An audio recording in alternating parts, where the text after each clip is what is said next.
پہاڑی زبان میں اپڈیٹ سنیے۔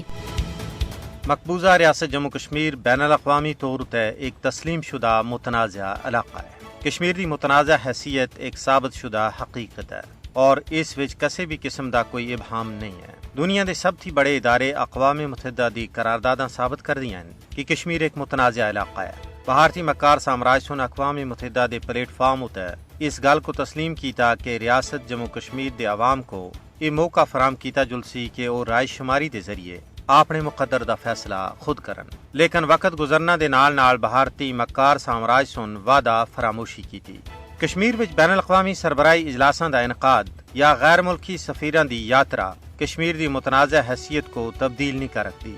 مودی دے 5 اگست 2019 دے اقدامات اس حقیقت کو تبدیل نہیں کر رکھتے کہ جموں کشمیر ایک متنازع علاقہ ہے۔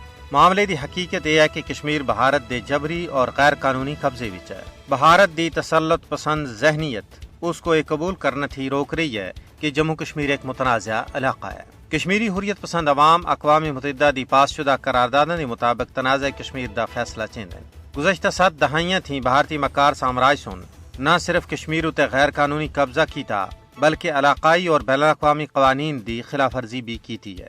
اقوام متحدہ دی پاس شدہ قراردادوں کے تحت استصواب رائے کشمیریاں دے دیرینہ تنازع دا واحد حل ہے۔ اقوام متحدہ دی یہ ذمہ داری بنتی ہے کہ وہ اپنی پاس شدہ قراردادوں تے عمل درآمد واسطے بھارت تے دباؤ باوے تاں جو کہ پورے جنوبی ایشیا دے اندر امن دے قیام کو ممکن بنایا جا سکتا ہے۔